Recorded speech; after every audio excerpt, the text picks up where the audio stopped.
ایک فرانسیسی عورت اپنے 14 سالہ بیٹے کو لے کر فرانس کے ایک اسلامک سینٹر میں آئی تاکہ اس کا بیٹا مسلمان ہو جائے۔ وہ دونوں اسلامک سینٹر پہنچ گئے۔ اسلامک سینٹر کے ناظم کے آفس میں جا کر بچے نے ملاقات کی۔ بچے نے کہا، میری امی چاہتی ہے میں مسلمان ہو جاؤں۔ مرکزی اسلام کے ناظم نے بچے سے پوچھا، کیا تم اسلام قبول کرنا چاہتے ہو؟ بچے نے جواب دیا، میں نے ابھی تک اس کے بارے میں غور نہیں کیا، لیکن میری ماں کی خواہش ہے میں اسلام قبول کر لوں۔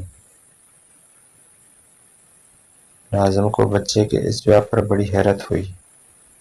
اس نے بچے سے پوچھا، کیا تمہاری ماں مسلمان ہے؟ بچے نے کہا، نہیں، میری ماں مسلمان نہیں ہے، اور نہ ہی مجھے معلوم ہے کہ مجھے اسلام قبول کرنے کے لیے کیوں کہتی ہے۔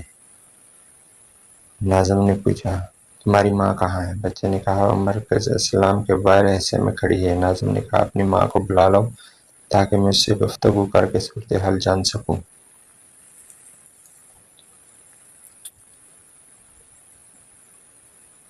بچہ اپنی ماں کو لے کر ناظم کے پاس آیا۔ ناظم نے ماں سے پوچھا، کیا یہ بات درست ہے تم مسلمان نہیں ہو اور چاہتی ہو کہ تمہارا بیٹا مسلمان ہو جائے؟ ماں نے کہا، یہ بالکل بات ٹھیک ہے۔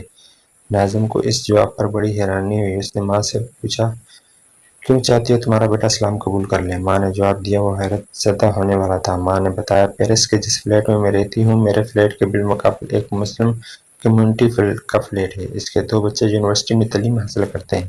صبح شام جب بھی وہ دونوں بچے گھر سے نکلتے ہیں یا گھر میں داخل ہوتے ہیں، اپنی والدہ کی پیشانی چومتے ہیں، ہاتھ کو بوسہ دیتے ہیں اور بڑے احترام و ادب سے اپنی ماں کے ساتھ پیش آتے ہیں، گویا وہ ماں کسی ملک کی پرائم منسٹر ہے۔ میں نے جب سے یہ منظر دیکھا، میری دلی تمنا ہے کہ میرا بیٹا مسلمان ہو جائے، ورنہ مجھے ڈر ہے جب میں بوڑھی ہو جاؤں گی کہیں مجھے اولڈ ایج ہوم میں اندر نہ رکھیں۔ میں چاہتی ہوں میرے ساتھ ایسا سلوک کرے جیسے مسلمان ماں کے بچے اپنی والدہ کے ساتھ کرتے ہیں۔